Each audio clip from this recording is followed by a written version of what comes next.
നമസ്കാരം. ആസാദി വാർത്തയുടെ night edition സ്വാഗതം. നോക്കാം ഇന്നത്തെ പ്രധാനപ്പെട്ട വിശേഷങ്ങൾ. പ്രചരിക്കുന്ന കത്ത് വ്യാജമല്ല. സണ്ണി ജോസഫിനും വി.ഡി. സതീശനുമെതിരെ സുധാകരൻ.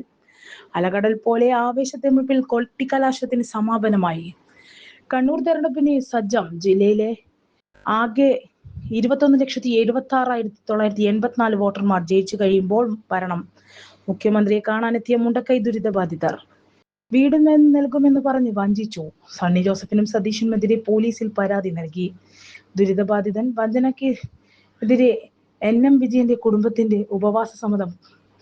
കത്ത് വിവാദം. വി.ഡി. സതീശനും സണ്ണി ജോസഫ് സുധാകരൻ രാഷ്ട്രീയമായി ഇല്ലാതാക്കാൻ ശ്രമിക്കുന്നു. രാജിവെച്ച് വിശ്വസ്തൻ.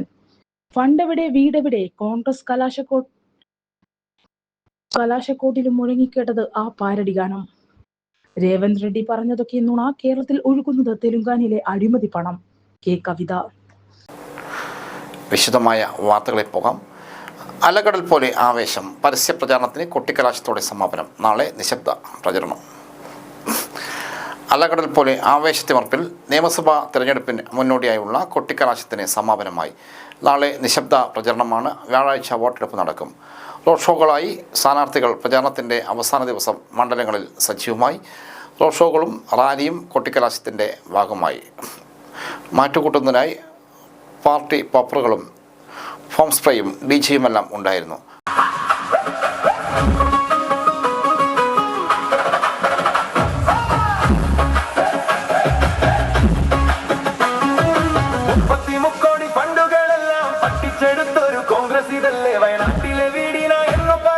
പറ്റിച്ചെടുത്തൊരു പൈസയാണല്ലേ പണ്ടേ വീട് വീട് വീട് കോൺഗ്രസ് നിങ്ങൾ തിരിച്ചതല്ലേ ഞങ്ങൾ പറഞ്ഞെന്നു വിചാരിക്കല്ലേ പണ്ടേ വീട് വീട് വീട് കോൺഗ്രസ് നിങ്ങൾ തിരിച്ചതല്ലേ ഞങ്ങൾ പറഞ്ഞെന്നു വിചാരിക്കല്ലേ. 3 ആഴ്ച നീണ്ടുനിന്ന പരസ്യ പ്രചാരണത്തിനാണ് ഇന്ന് സമാപനമായത്. കണ്ണൂർ തെരഞ്ഞെടുപ്പിന് സജ്ജം. ജില്ലയിൽ ആകെ 21,76,984 വോട്ടർമാർ. ഏപ്രിൽ 9 നടക്കുന്ന നിയമസഭാ തെരഞ്ഞെടുപ്പിനായി ജില്ല പൂർണ്ണസജ്ജമെന്ന് ജില്ലാ തെരഞ്ഞെടുപ്പ് ഉദ്യോഗസ്ഥരും കളക്ടറുമായ അരുൺ കെ വിജയൻ വാർത്താസമ്മേളനത്തിൽ അറിയിച്ചു. രാവിലെ 7 മുതൽ വൈകുന്നേരം 6 വരെയാണ് വോട്ടെടുപ്പ്. സുതാര്യവും നീതിപൂർവമായ വോട്ടെടുപ്പ് ഉറപ്പാക്കാൻ എല്ലാ മുന്നൊരുക്കങ്ങളും പൂർത്തിയായി. ജില്ലയിൽ 11,24,959 സ്ത്രീകളും 10,52,14 പുരുഷന്മാരും 11 ട്രാൻസ്ജെൻഡറും ഉൾപ്പെടെ 21,76,084 വോട്ടർമാരാണുള്ളത്. വോട്ടെടുപ്പിനായി 2,183 പോളിംഗ് സ്റ്റേഷനുകൾ സജ്ജീകരിച്ചു. ഓരോ മണ്ഡലത്തിലും ഓരോ മാതൃകാ പോളിംഗ് സ്റ്റേഷനുകൾ ആകെ 15 പിങ്ക് പോളിംഗ് സ്റ്റേഷനുകളും ഒരുക്കിയിട്ടുണ്ട്. വോട്ടെടുപ്പ് സമാധാനപരമായി നടക്കാൻ ശക്തമായ സുരക്ഷാ സംവിധാനങ്ങൾ ഒരുക്കിയിട്ടുണ്ടെന്നും കേന്ദ്രസേന ഉൾപ്പെടെ വിവിധ റാങ്കുകളിലുള്ള 6,000-ഓളം പോലീസ് ഉദ്യോഗസ്ഥരെ വിന്യസിച്ചതായും city police commissioner P. Nithin രാജും കണ്ണൂർ റൂറൽ AC അനൂജ് പരിവാലും അറിയിച്ചു. സിറ്റി പരിധിയിൽ കേന്ദ്രസേനയും മറ്റ് സംസ്ഥാനങ്ങളിൽ നിന്നുള്ള പോലീസും ഉൾപ്പെടെ 20 കമ്പനി സേനയിൽ 1,500 പേരുണ്ട്. ഇതിനു പുറമെ 1,300 സ്പെഷ്യൽ പോലീസുമുണ്ട്. 771 പ്രശ്നസാധ്യതാ ബൂത്തുകളിൽ പ്രത്യേക സുരക്ഷയും 493 മൈക്രോ ഒബ്സർവർമാരെയും നിയോഗിച്ചിട്ടുണ്ട്. എല്ലാ ബൂത്തുകളിലും വെബ്കാസ്റ്റിംഗ് സംവിധാനം ഏർപ്പെടുത്തി. വോട്ടർമാർ ബൂത്തിലേക്ക് പ്രവേശിക്കുന്നത് മുതൽ പുറത്ത് വരുന്നതുവരെയുള്ള മുഴുവൻ നടപടികളും CCTV മുഖേന ജില്ലാ തലത്തിലും മണ്ഡല തലത്തിലുമുള്ള കൺട്രോൾ റൂമുകളിൽ നിന്ന് നിരീക്ഷിക്കും. പോളിംഗ് ഡ്യൂട്ടിക്കായി 10,488 ഉദ്യോഗസ്ഥരെയാണ് നിയോഗിച്ചത്. ഇവരെ ബൂത്തുകളിൽ എത്തിക്കാൻ സർക്കാർ വാഹനങ്ങൾക്ക് പുറമെ സ്വകാര്യ വാഹനങ്ങളും വിന്യസിച്ചിട്ടുണ്ട്. നിരോധനാജ്ഞ ഇന്നു മുതൽ നടപ്പിലായി. ഏപ്രിൽ 7 വൈകുന്നേരം 6 മുതൽ 48 മണിക്കൂർ നിശബ്ദ പ്രചാരണം നിലവിൽ വരും. അതോടൊപ്പം ജില്ലയിൽ നിരോധനാജ്ഞയും പ്രഖ്യാപിച്ചിട്ടുണ്ട്. ഇന്ന് വൈകുന്നേരം മുതൽ ഏപ്രിൽ 9 വൈകുന്നേരം വരെ സമ്പൂർണ്ണ മദ്യനിരോധനവും നിലവിലുണ്ട്. വോട്ടെടുപ്പിന് ശേഷം വോട്ടിംഗ് യന്ത്രങ്ങൾ ശക്തമായ സുരക്ഷയിൽ സൂക്ഷിക്കുകയും ചാല, ചെണ്ടക്, തളിപ്പറമ്പ്, സസൈദ്, HSS, government Brennan college, Thalassery എന്നീ 3 കേന്ദ്രങ്ങളിലെ സ്ട്രോങ് റൂമുകളിലേക്ക് മാറ്റുകയും ചെയ്യും. വോട്ടർമാർക്കുള്ള നിർദ്ദേശങ്ങൾ: വോട്ടെടുപ്പിനിടെ മൊബൈൽ ഫോൺ ബൂത്തിലേക്ക് കൊണ്ടുപോകാൻ പാടില്ല. മൊബൈൽ ഫോൺ സൂക്ഷിക്കാൻ സംവിധാനം ഒരുക്കും. ഓരോ ബൂത്തിലുമുള്ള സന്നദ്ധ പ്രവർത്തകർ, NCC, NSS വണ്ടർമാർ വോട്ടർമാരെ സഹായിക്കും. തിരഞ്ഞെടുപ്പ് തിരിച്ചറിയൽ കാർഡ് ഇല്ലാത്തവർക്ക് മറ്റ് 11 അംഗീകൃത തിരിച്ചറിയൽ രേഖകൾ ഉപയോഗിച്ച് വോട്ട് ചെയ്യാം. തിരഞ്ഞെടുപ്പുമായി ബന്ധപ്പെട്ട് ഏതെങ്കിലും രീതിയിലുള്ള ക്രമക്കേടുകൾ ശ്രദ്ധയിൽപ്പെട്ടാൽ പൊതുജനങ്ങൾക്ക് പോലീസ് സേവനത്തിനായി 94 97 92 77 40 94 97 93 56 48 നമ്പറുകൾ ബന്ധപ്പെടാം. ഈ നമ്പറുകളിൽ വാട്സപ്പ് വഴി സന്ദേശമായും ഓഡിയോ വീഡിയോ ആയും ക്രമക്കേട് ശ്രദ്ധയിൽപ്പെടുത്താം. നാളെ തെരഞ്ഞെടുപ്പ് സാധനങ്ങളുടെ വിതരണം നടക്കുകയാണ്. വിതരണ കേന്ദ്രങ്ങൾ താഴെ പറയുന്ന കേന്ദ്രങ്ങളിലാണ് ഉദ്യോഗസ്ഥർക്ക് വിതരണം ചെയ്യുന്നത്. വോട്ടിംഗ് പൂർത്തിയായ ശേഷം ഇവ അതേ കേന്ദ്രങ്ങളിൽ തിരിച്ചേൽപ്പിക്കും ചെയ്യും. Payyanur GVHSS Payyanur, Kalliasseri government girls HSS Madayi, Taliparamba Tagore Vidyaniketan GVHSS, Irikkur government HSS Kurumathur, Adikkode KM government Vanitha college Kannur, Kannur GVHSS Kannur, Dharmadam GHS Palayad, Thalassery government Mannam college Thalassery, Koothuparamba Nirmalagiri college Koothuparamba, Mattannur HSS, Peravoor saint Joseph's HSS തുണ്ടിയിൽ. തെരഞ്ഞെടുപ്പ് വെബ്കാസ്റ്റിംഗ് റിട്ടേണിംഗ് ഓഫീസർമാർക്ക് പരിശീലനം നൽകി. നിയമസഭാ തെരഞ്ഞെടുപ്പിൻ്റെ ഭാഗമായി ബൂത്തുകളിൽ തത്സമയം ദൃശ്യങ്ങൾ നിരീക്ഷിക്കുന്ന വെബ്കാസ്റ്റിംഗുമായി ബന്ധപ്പെട്ട് റിട്ടേണിംഗ് ഓഫീസർമാർക്കും മറ്റ് ജീവനക്കാർക്കും ജില്ലാതല പരിശീലന പരിപാടി സംഘടിപ്പിച്ചു. കലക്ട്രേറ്റ് ഓഡിറ്റോറിയത്തിൽ സജ്ജീകരിച്ചിട്ടുള്ള കൺട്രോൾ റൂമിലായിരുന്നു പരിശീലനം. നിയോജക മണ്ഡല അടിസ്ഥാനത്തിൽ സ്ഥാപിച്ചിട്ടുള്ള ക്യാമറകളിൽ നിന്നുള്ള ദൃശ്യങ്ങൾ ഒരേ സമയം വീക്ഷിക്കുന്നതിനായി 100 മോണിറ്ററുകളാണ് കൺട്രോൾ റൂമിൽ ഒരുക്കിയിരിക്കുന്നത്. ജില്ലയിലെ മുഴുവൻ പോളിംഗ് ബൂത്തുകളുമായി ഒരു ബൂത്തിൽ 2 ക്യാമറകൾ വീതം 4800 ക്യാമറകളാണ് സ്ഥാപിച്ചിട്ടുള്ളത്. 200ഓളം ഉദ്യോഗസ്ഥർ പരിശീലന പരിപാടിയിൽ പങ്കെടുത്തു. കൺട്രോൾ റൂം പ്രവർത്തനങ്ങൾക്കുള്ള പ്രായോഗിക വശങ്ങളും സാങ്കേതിക വിദ്യകളും ഉദ്യോഗസ്ഥർ വിശദീകരിച്ചു നൽകി. നോഡൽ ഓഫീസർമാരായ പൊതുമരാമത്ത് assistant executive engineer P. Bindu, assistant engineer Tommy Thomas എന്നിവർ പരിശീലനത്തിന് നേതൃത്വം നൽകി. പൊതുമരാമത്ത് ഇലക്ട്രോണിക് വിഭാഗം ഉദ്യോഗസ്ഥരായ assistant engineer KV Sreeresh Kumar, executive engineer P. Sayani, Amajesh Thomas, Shyamkumar എന്നിവരും പങ്കെടുത്തു. ജില്ലാ കളക്ടറും സിറ്റി പോലീസ് കമ്മീഷണറും വോട്ട് രേഖപ്പെടുത്തി. ജില്ലാ തെരഞ്ഞെടുപ്പ് ഉദ്യോഗസ്ഥനായ ജില്ലാ കളക്ടർ Arun K. Vijayan, city police commissioner P. Nithin Raj എന്നിവർ വോട്ട് രേഖപ്പെടുത്തി. കണ്ണൂർ തോട്ടട SN കോളേജിലെ വോട്ടർ ഫെസിലിറ്റേഷൻ സെൻറ്ററിൽ എത്തിയാണ് ഇരുവരും വോട്ട് രേഖപ്പെടുത്തിയത്. കണ്ണൂർ നിയമസഭാ നിയോജക മണ്ഡലത്തിലാണ് ജില്ലാ കളക്ടർക്ക് വോട്ടുള്ളത്. കമ്മീഷണറുടെ വോട്ട് കാഞ്ഞങ്ങാട് മണ്ഡലത്തിലാണ്. ജില്ലയിൽ തെരഞ്ഞെടുപ്പ് ജോലികളിൽ ഏർപ്പെട്ടിരിക്കുന്ന ജീവനക്കാരുടെ പോസ്റ്റൽ വോട്ടുകൾ രേഖപ്പെടുത്താൻ ഏപ്രിൽ 8 വരെയാണ് സമയം അനുവദിച്ചിരിക്കുന്നത്.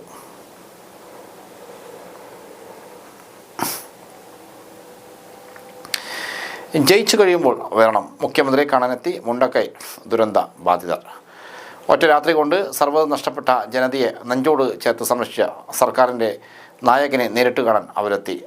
പറഞ്ഞറിയിക്കാനാകാത്ത സ്നേഹവും നന്ദിയും പങ്കുവെക്കാനായിരുന്നു മുണ്ടക്കൈ ചൂരൽമല ഉരുൾപൊട്ടലിൻ്റെ ദുരന്ത ബാധിതർ മുഖ്യമന്ത്രി പിണറായി വിജയനെ ധർമ്മടത്തെത്തി കണ്ടത്. പിണറായിയുടെ കൺവെൻഷൻ സെൻറ്ററിൽ വെച്ചായിരുന്നു കൂടിക്കാഴ്ച. ദുരന്ത ബാധിതരുടെ പ്രതിനിധികളായി 13 പേരാണ് എത്തിയത്. കൽപ്പറ്റയിൽ സർക്കാർ ഒരുക്കിയ ടൗൺഷിപ്പിലേക്ക് താമസം മാറാനൊരുങ്ങിയാണ് ഇവ. തെരഞ്ഞെടുപ്പിന് ശേഷം ഓരോരുത്തരും വീടുകളിൽ കയറി താമസിക്കുമ്പോൾ മുഖ്യമന്ത്രി കൂടി എത്തണം എന്ന് ആവശ്യപ്പെട്ടു. പൂർത്തിയായതും നിർമ്മാണം പുരോഗമിക്കുന്നതുമായ വീടുകളെക്കുറിച്ച് മുഖ്യമന്ത്രി ചോദിച്ചറിഞ്ഞു. സർക്കാർ തങ്ങളെ ചേർത്തു പിടിച്ചെന്നും തങ്ങൾക്കെല്ലാം നൽകിയെന്നും ദുരന്ത ബാധിതർ മാധ്യമങ്ങളോട് പ്രതികരിച്ചു. ജയിച്ചു കഴിയുമ്പോൾ മക്കളുടെ അടുത്തേക്ക് വരണമെന്ന് മുഖ്യമന്ത്രിയോട് പറഞ്ഞു. പരാതികളൊന്നുമില്ല, സർക്കാർ നന്നായി എല്ലാ കാര്യങ്ങളും ചെയ്തു, ഉടനെ താമസം തുടങ്ങും. ദുരന്തത്തിൽ തൻ്റെ 3 മക്കളെയും നഷ്ടപ്പെട്ട സയന പറഞ്ഞു. ടൗൺഷിപ്പിലേക്ക് എല്ലാവരും ഒരുമിച്ച് താമസം തുടങ്ങാനാണ് പദ്ധതി. ആദ്യഘട്ടമായി 178 വീടുകളുടെ താക്കോൽദാനം മാർച്ച് 2 മുഖ്യമന്ത്രി നിർവഹിച്ചിരുന്നു. 7 സെന്റിന്റെ പട്ടയവും നൽകിയിട്ടുണ്ട്. രാജ്യത്തെ കണ്ണീരിലാഴ്ത്തിയ മുണ്ടക്കൈ ചൂരൽമല ഉരുൾപൊട്ടൽ ദുരന്തം ഒരു നാടിനെയാകെ ഭൂപടത്തിൽ നിന്ന് മായ്ച്ചു കളഞ്ഞ ദുരന്തത്തിൽ 298 പേർക്ക് ജീവൻ നഷ്ടമായി എന്നാണ് ഔദ്യോഗിക കണക്ക്. 4 മണിക്കൂർ നേരം ചെളിയിൽ പുതഞ്ഞ മുഹമ്മദ് ഹാനിയെ വളരെ വളരെ വളരെയധികം നന്ദി രേഖപ്പെടുത്തുകയാണ്. വളരെയധികം സന്തോഷമുണ്ട്. മറ്റുള്ളവർ പല രീതിക്കും പ്രസ്താവനകൾ ഇറക്കി, പക്ഷെ അതൊന്നും നടന്നിട്ടില്ല. ഈ സർക്കാർ ചെയ്ത കാര്യം നടന്നിട്ടുള്ളൂ. അത്രയും കണ്ണായ സ്ഥലമാണ്. സ്ഥലത്താണ് നിങ്ങൾ നാളെ താമസിക്കാൻ പോകും. ആ കണ്ടുവെക്കുന്ന കൂട്ടത്തിൽ പല റിയൽ എസ്റ്റേറ്റുകാരുണ്ട്. നല്ല താല്പര്യം വിവിധ ഓഫറുകൾ നിങ്ങളുടെ മുമ്പിൽ വന്നിട്ടുണ്ട്. അത് നിങ്ങൾ മനസ്സിലാക്കുക, മനസ്സിൽ നിലപാടെടുക്കുക. ഞങ്ങൾക്ക് ഇത്രയും നല്ല സ്ഥലത്ത് വീട് തന്നത് ഞങ്ങളുടെ കൂടെ പൂർണ്ണമായും കണ്ടത് വളരെയധികം നന്ദി. ഇത് മറ്റുള്ള ആരെങ്കിലും ആണെങ്കിൽ ഇതുപോലെ ചെയ്യില്ലായിരുന്നു. വളരെ വഞ്ചനയ്ക്കെതിരായ ഉപവാസ സമരം NM വിജയന്റെ കുടുംബത്തെ കൂക്കി വിളിച്ച് IC ബാലകൃഷ്ണന്റെ അനുയായികൾ. സുൽത്താൻ ബത്തേരിയിലെ IC ബാലകൃഷ്ണന്റെ സ്ഥാനാർത്ഥിത്വത്തിൽ പ്രതിഷേധിച്ച് സമരം ചെയ്യുന്ന NM വിജയന്റെ കുടുംബത്തിന് നേരെ കൂക്കി വിളിച്ചും അശ്ലീല ആംഗ്യം കാണിച്ചും അധിക്ഷേപിച്ച് കോൺഗ്രസ് പ്രവർത്തകർ. ബത്തേരി സ്വതന്ത്ര മൈതാനിയിൽ ചൊവ്വാഴ്ച രാവിലെ 10 സമരം ആരംഭിച്ചത്. പകൽ 12:30 IC ബാലകൃഷ്ണന്റെ പ്രചരണാർത്ഥം ഇതുവഴി കടന്നുപോകുന്ന റോഡ് ഷോയിൽ പങ്കെടുത്ത പ്രവർത്തകരാണ് അശ്ലീല ആംഗ്യം കാണിച്ച് കൂക്കി വിളിച്ചത്. ചിലർ കുടുംബത്തിന് നേരെ അധിക്ഷേപ പരാമർശവും നടത്തി. ബൈക്ക് റാലിയിൽ എത്തിയവരും കുടുംബത്തിനെതിരെ അധിക്ഷേപ പരാമർശം നടത്തി. IC ബാലകൃഷ്ണനെ സ്ഥാനാർത്ഥിയാക്കിയതിൽ പ്രതിഷേധിച്ച് വിജയന്റെ മകൻ വിജേഷും മരുമകൾ പത്മജയും മക്കളുമാണ് ഉപവാസം അനുഷ്ഠിക്കുന്നത്. ഞങ്ങളുടെ അച്ഛനെയും അനുജനെയും IC ബാലകൃഷ്ണൻ വഞ്ചിച്ചു കൊന്നതാണ് നീതിക്കായി ഉപവാസം എന്ന ബാനർ ഉയർത്തിയിരുന്നു പ്രതിഷേധം. പ്രിയങ്ക ഗാന്ധി ബത്തേരിയിൽ പ്രചരണത്തിന് എത്തുന്ന ദിവസം തന്നെ ഉപവാസം ഇരിക്കുമെന്ന് കുടുംബം നേരത്തെ പറഞ്ഞിരുന്നു. ഉപവാസം ഇരിക്കുന്ന NM വിജയന്റെ കുടുംബത്തിന് നേരെ കൂകി വിളിക്കുന്ന IC ബാലകൃഷ്ണന്റെ അനുയായികൾ ബാലകൃഷ്ണനെ സ്ഥാനാർത്ഥിയാക്കരുതെന്ന് പ്രിയങ്ക ഗാന്ധിയോട് നേരിട്ട് ആവശ്യപ്പെട്ടിരുന്നുവെന്നും നീതി ഉറപ്പാക്കാമെന്ന് അവർ ഉറപ്പു നൽകിയതായും കുടുംബം പറയുന്നു. എന്നാൽ വാഗ്ദാനം ലംഘിച്ചു അദ്ദേഹത്തെ വീണ്ടും സ്ഥാനാർത്ഥിയാക്കിയത് തങ്ങളോട് കാട്ടുന്ന അനീതിയാണെന്ന് അവർ ആരോപിച്ചു. തെരഞ്ഞെടുപ്പിൽ ജയിച്ചു മന്ത്രിയായാൽ പ്രതികാരം ചെയ്യുമെന്ന് ബാലകൃഷ്ണൻ ഭീഷണിപ്പെടുത്തിയതായും നിലവിൽ 1.5 കോടിയിലധികം രൂപയും കടബാധ്യതയുണ്ടെന്നും കുടുംബം വ്യക്തമാക്കി. ഉപവാസം ഇരിക്കുന്ന NM വിജയന്റെ കുടുംബത്തിന് നേരെ കൂക്കി വിളിക്കുന്ന IC ബാലകൃഷ്ണന്റെ അനുയായികൾ IC ബാലകൃഷ്ണൻ DCC പ്രസിഡന്റായിരിക്കെ കോൺഗ്രസ് നിയന്ത്രണത്തിലുള്ള സഹകരണ ബാങ്കുകളിൽ ജോലി വാഗ്ദാനം ചെയ്ത് കോഴ വാങ്ങിയതുമായി ബന്ധപ്പെട്ട വിവാദങ്ങൾക്ക് തുടക്കമായത്. പാർട്ടി ട്രഷററായിരുന്ന വിജയനെ ഇടനിലക്കാരനാക്കി വാങ്ങിയ തുക ബാലകൃഷ്ണൻ ഉൾപ്പെടെയുള്ളവർ തട്ടിയെടുത്തതോടെ ബാധ്യത വിജയന്റെ ചുമലിലായി. ഇതേ തുടർന്നുണ്ടായ കടബാധ്യതയും മാനസിക വിമർശവും കാരണമാണ് വിജയനും മകൻ ജിജേഷും ജീവനൊടുക്കിയത്. ഈ സംഭവത്തിൽ ആത്മഹത്യാ ഭരണ കേസിലും നിയമനക്കോഴയുമായി ബന്ധപ്പെട്ട വിജിലൻസ് കേസിലും IC ബാലകൃഷ്ണൻ 1-ാം പ്രതിയാണ്. ബാലകൃഷ്ണൻ ഉൾപ്പെടെയുള്ളവർ പണം തട്ടിയെടുത്ത കാര്യം വിജയൻ തന്റെ ആത്മഹത്യാക്കുറിപ്പിൽ വ്യക്തമാക്കിയിട്ടുണ്ട്. പ്രചരിക്കുന്ന കത്ത് വ്യാജമല്ല. സണ്ണി ജോസഫിനും VD സതീശനുമെതിരെ KS സുധാകരൻ കോൺഗ്രസിലെ കത്ത് വിവാദം ആളിക്കത്തുകയാണ്. തന്നെ സ്ഥാനാർത്ഥിയാക്കരുതെന്നാവശ്യപ്പെട്ട് സണ്ണി ജോസഫും VD സതീശനും എഴുതിയെന്ന തരത്തിൽ പ്രചരിക്കുന്ന കത്ത് വ്യാജമല്ലെന്ന് KS സുധാകരൻ. ഇതുമായി ബന്ധപ്പെട്ട് DGPക്ക് പരാതി നൽകാൻ ഒരുങ്ങുകയാണ് KS സുധാകരൻ. കത്ത് വ്യാജമാണെന്ന് കഴിഞ്ഞ ദിവസം KPCC പ്രസിഡന്റ് സണ്ണി ജോസഫ് പറഞ്ഞിരുന്നു. എന്നാൽ ഇത് തള്ളിയാണ് ഇപ്പോൾ KS സുധാകരൻ രംഗത്ത് വന്നിരിക്കുന്നത്. സ്ഥാനാർത്ഥിത്വം നിഷേധിക്കാൻ കാരണം അകത്തുനിന്നും ആരോ കത്ത് എഴുതിയതാണെന്നും അത് തനിക്ക് നന്നായി അറിയണമെന്നും എന്നാൽ ആളെ പറയില്ലെന്നും KS സുധാകരൻ മുന്നേ പറഞ്ഞിരുന്നു. ഇതാണ് ഇപ്പോൾ കൂടുതൽ രൂക്ഷമായി പുറത്തു വന്നിരിക്കുന്നത്. KS സുധാകരന്റെ സ്ഥാനാർത്ഥിത്വത്തെ സംബന്ധിച്ച് വലിയ പ്രശ്നങ്ങളാണ് കോൺഗ്രസിൽ അരങ്ങേറിയത്. KS സുധാകരൻ നിർബന്ധമായും മത്സരിക്കുമെന്നാണ് പറഞ്ഞത്. എന്നാൽ പിന്നീട് കോൺഗ്രസ് KS സുധാകരനെ വെട്ടുകയായിരുന്നു. കത്ത് ഒറിജിനൽ ആണെന്ന് തന്നെ കരുതുന്നുവെന്നാണ് ഇപ്പോൾ പറഞ്ഞിരിക്കുന്നത്. കത്ത് വിവാദം VD സതീശനും സണ്ണി ജോസഫും സുധാകരനെ രാഷ്ട്രീയമായി ഇല്ലാതാക്കാൻ ശ്രമിക്കുന്നു. രാജിവെച്ച് വിശ്വസ്തൻ. തിരുവനന്തപുരം DCC അംഗം സുഹേൽ ഷാജനാണ് രാജിവെച്ചത്. കോൺഗ്രസിലെ കത്ത് വിവാദത്തിൽ മുൻ KPCC അധ്യക്ഷൻ KS സുധാകരന്റെ വിശ്വസ്തൻ DCCC അംഗത്വം രാജിവെച്ചു. തിരുവനന്തപുരം DCCC അംഗം സുഹേൽ ഷാജഹാനാണ് രാജിവെച്ചത്. സുഹേൽ ഷാജഹാൻ ദിബാദാസ് മുൻഷിക്ക് രാജിക്കത്ത് കൈമാറി. പ്രതിപക്ഷ നേതാവ് VD സതീശനും KPCC അധ്യക്ഷൻ സണ്ണി ജോസഫിനുമെതിരെ ആരോപണം ഉന്നയിച്ചാണ് രാജി. ഇരുവരും ചേർന്ന് KS സുധാകരനെ രാഷ്ട്രീയമായി ഇല്ലാതാക്കാൻ ശ്രമിക്കുകയാണ് സുഹേലിന്റെ ആരോപണം. KS സുധാകരനെതിരെ പ്രചരിക്കുന്ന കത്ത് വ്യാജം, നടപടി വേണം, പരാതി നൽകി സണ്ണി ജോസഫ്. KS സുധാകരനെതിരെ പ്രചരിക്കുന്ന കത്ത് വ്യാജം, നടപടി വേണം, പരാതി നൽകി സണ്ണി ജോസഫ്. കണ്ണൂർ നിയമസഭാ സീറ്റുമായി ബന്ധപ്പെട്ട് KPCCയുടെ ലെറ്റർ ഹെഡിൽ നിന്നും കത്ത് പോയെന്ന തരത്തിൽ സമൂഹ മാധ്യമത്തിൽ വാർത്തകൾ പ്രചരിച്ചിരുന്നു. എന്നാൽ ആ കത്ത് വ്യാജമാണെന്നും വ്യാജ സന്ദേശങ്ങൾ പ്രചരിപ്പിക്കുന്നവർക്കെതിരെ നടപടി വേണമെന്നും ആവശ്യപ്പെട്ട് സണ്ണി ജോസഫ് പരാതി നൽകിയിട്ടുണ്ട്. വിഷയത്തിൽ നടപടി ആവശ്യപ്പെട്ട് സണ്ണി ജോസഫ് മുഖ്യ തെരഞ്ഞെടുപ്പ് കമ്മീഷനും DGPക്കുമാണ് പരാതി നൽകിയത്. KS സുധാകരൻ കണ്ണൂരിൽ സീറ്റ് നൽകരുതെന്നാണ് പ്രചരിച്ച കത്തിൽ ആവശ്യപ്പെട്ടിരിക്കുന്നത്. മണ്ഡലത്തിൽ ടി ഒ മോഹനനെ പിന്തുണച്ചും കെ സുധാകരനെ വിജയസാധ്യതയെക്കുറിച്ച് ആശങ്ക പ്രകടിപ്പിച്ചും AICC അധ്യക്ഷൻ മല്ലികാർജുൻ ഖാർഗെക്ക് KPCCയുടെ ലെറ്റർ ഹെഡിൽ നിന്നും കത്ത് നൽകിയെന്നായിരുന്നു. ഫണ്ടെവിടെ വീടെവിടെ കോൺഗ്രസ് കലാശക്കോട്ടിലും മുഴങ്ങി കേട്ടത് പാരഡി ഗാനം. നാടിനീളെ പിരിവ് നടത്തി എന്നാലും വീട് പണിയാൻ കാശില്ല. സോഷ്യൽ മീഡിയയിൽ കോൺഗ്രസിന് ട്രോളോട് ട്രോൾ. നിയമസഭാ തെരഞ്ഞെടുപ്പിന്റെ പടിവാതിലിൽ എത്തി നിൽക്കുകയാണ് കേരളം. കൊട്ടിക്കലാശവും കഴിഞ്ഞതോടെ ഇനി നാളെ നിശബ്ദ പ്രചരണമാകും നടക്കുക. അതിനുശേഷം കേരളം മറ്റന്നാൾ വിധിയെഴുതും. പല മുന്നണികളും പല രീതിയിലുള്ള പ്രചാരണ പരിപാടികളാണ് നടത്തിയിരുന്നത്. അതിനിടെ വൈറലായി മാറിയ ഒരു പാരഡി ഗാനമുണ്ട്. മുണ്ടക്കൈ ദുരന്തബാധിതർക്ക് എന്ന പേരിൽ കോൺഗ്രസ് നടത്തിയ കൊടിയ അഴിമതിക്കെതിരായ ഗാനം. വലിയ രീതിയിലുള്ള പിരിവ് നടന്നിട്ടും ആ പണമൊന്നും എവിടെയെന്നും പോലും കോൺഗ്രസ് വ്യക്തമായി പറയുന്നില്ല. കോടികൾ പിരിച്ചിട്ടും ഒരു വീട് നിർമ്മിക്കാൻ നൽകാതെ മലയാളികളെ ആകെ വഞ്ചിച്ച കോൺഗ്രസിനെതിരായ പ്രതിഷേധമാണ് ആ പാരഡി ഗാനത്തിലും പ്രതിഫലിക്കുന്നത്. ഈ ഗാനമാണ് കലാശക്കോട്ടിൽ മുഴങ്ങിക്കേട്ടതും. കുവൈത്തിലെ മലയാളികളുടെ സാംസ്കാരിക സംഘടനയായ കലാ കുവൈത്തിന്റെ അബ്ബാസിയായ മേഖലാ പ്രവർത്തകരാണ് ഈ ഗാനത്തിന് പിന്നിലുള്ളത്. അബ്ബാസിയെ കെ യൂണിറ്റ് അംഗമായ സെബിൻ ആന്റണിയാണ് പാരഡി ഗാനം രചിച്ചത്. സൗഹൃദ കൂടിച്ചേരലിനിടെ സ്വാഭാവികമായി ആലപിച്ച ഗാനം പിന്നീട് റെക്കോർഡ് ചെയ്ത് സോഷ്യൽ മീഡിയയിൽ പങ്കുവച്ചതോടെ വൈറലാകുകയായിരുന്നു. ഇതാണ് കേരളത്തിലെ വിവിധ ഭാഗങ്ങളിൽ ഇന്ന് നടന്ന കലാശക്കൊടിൽ മുഴങ്ങിക്കേട്ടത്. 230 വീടുകൾ ദുരിതബാധിതർക്കായി നിർമ്മിച്ചു നൽകുമെന്ന വാഗ്ദാനം മാത്രം ബാക്കി. ഒരു വീട് പോലും കോൺഗ്രസ് ഇതുവരെ നൽകിയില്ല. അവരുടെ വാക്ക് കേട്ട് സർക്കാരിന്റെ ടൗൺഷിപ്പിലെ വീട് വേണ്ടെന്ന് പറഞ്ഞവർ പോലും ഇപ്പോൾ തങ്ങൾക്ക് വീടെന്ന സ്വപ്നവുമായി സർക്കാരിനെ സമീപിക്കുന്ന കാഴ്ച പോലും നമ്മൾ കണ്ടു. കോൺഗ്രസിന്റെ 100 വീട്, രാഹുൽ ഗാന്ധിയുടെ 100 വീട്, യൂത്ത് കോൺഗ്രസിന്റെ 30 വീട് എന്നിങ്ങനെയായിരുന്നു വാക്കുകൾ വെറും പാഴാക്കിയവ. രേവന്ത് റെഡ്ഡി പറഞ്ഞതൊക്കെ നുണ. കേരളത്തിൽ ഒഴുക്കുന്നത് തെലുങ്കാനയിലെ അഴിമതി പണം. കെ കവിത. തെലങ്കാന മുഖ്യമന്ത്രി രേവന്ത് റെഡ്ഡിയും കോൺഗ്രസും കേരളത്തിൽ പ്രചരിപ്പിച്ചതെല്ലാം നുണകളാണ്. മുൻ മുഖ്യമന്ത്രി ചന്ദ്രശേഖര റാവുവിന്റെ മകളും പാർലമെന്റ് അംഗവുമായിരുന്ന കെ കവിത തെലങ്കാനയിലേതുപോലെ കേരളത്തിലെ ജനങ്ങളെയും കോൺഗ്രസ് വഞ്ചിക്കുകയാണ്. കവിത എക്സിൽ പങ്കുവെച്ച വീഡിയോയിൽ പറഞ്ഞു. തെലങ്കാനയുടെ മകൾ എന്ന നിലയിൽ കേരളത്തിലെ ജനങ്ങൾക്കുള്ള സന്ദേശം എന്ന മുഖവുരയോടെയാണ് കവിതയുടെ പ്രതികരണം.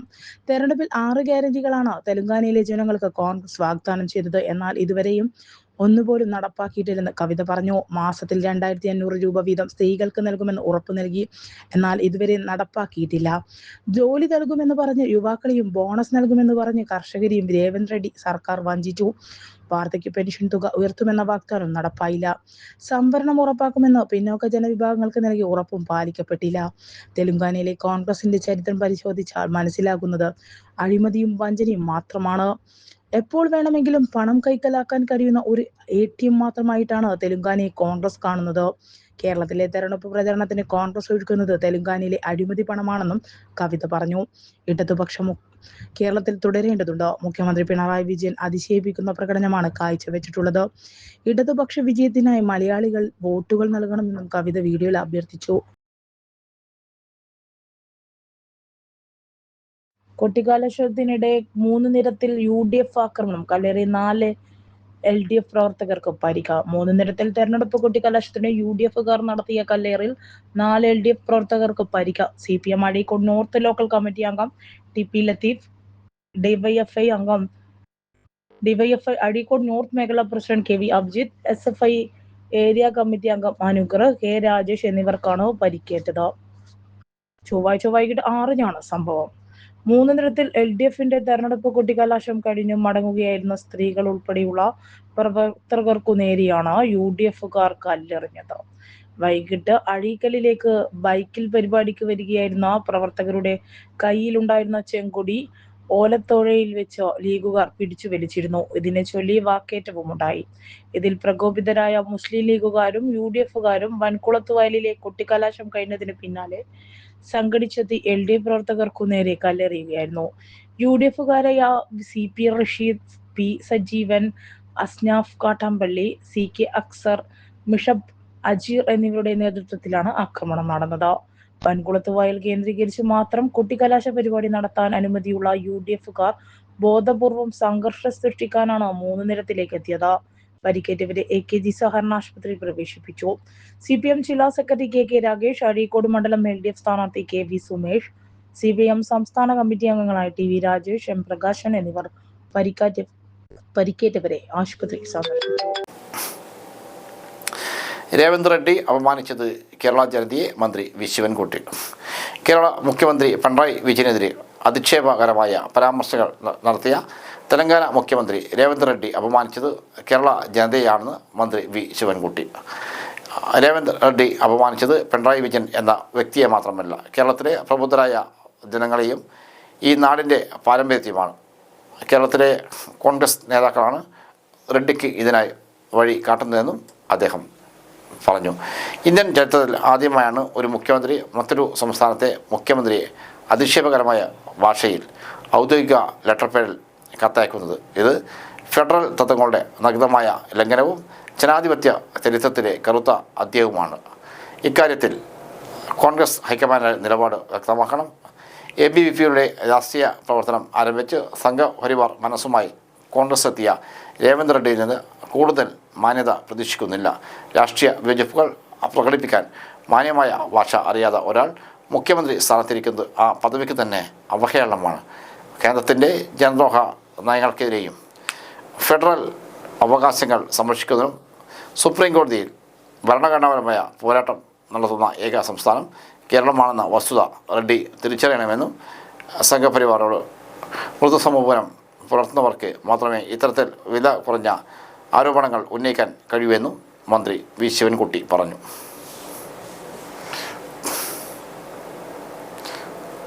വീട് നൽകുമെന്ന് പറഞ്ഞ് വഞ്ചിച്ചു. സണ്ണി ജോസഫിനും സതീഷിനുമെതിരെ പോലീസിൽ പരാതി നൽകി ദുരന്ത ബാധിതർ. കൽപ്പറ്റ ദുരന്ത ബാധിതർക്ക് വീട് നിർമ്മിക്കാൻ കോടികൾ പിരിച്ച് വഞ്ചിച്ച കോൺഗ്രസ് നേതൃത്വത്തിൻ്റെ പോലീസിൽ പരാതി. വയനാട് മുണ്ടക്കൈ ചുരൽമല ദുരിത ബാധിതരായ ജിജീഷാണ് പ്രതിപക്ഷ നേതാവ് വി സതീശനും KPCC പ്രസിഡന്റ് സണ്ണി ജോസഫിനുമെതിരെ മേപ്പാടി പോലീസിൽ പരാതി നൽകിയത്. മുൻ KPCC പ്രസിഡന്റ് K സുധാകരനും കോൺഗ്രസിന് വേണ്ടി ആപ്പ് ഉണ്ടാക്കിയ അസ്ഹറിനും എതിരെ നടപടി വേണമെന്നും പരാതിയിൽ പറയുന്നു. വീട് വെച്ച് നൽകുമെന്ന് പല തവണ പറഞ്ഞ് വിശ്വസിപ്പിച്ചു.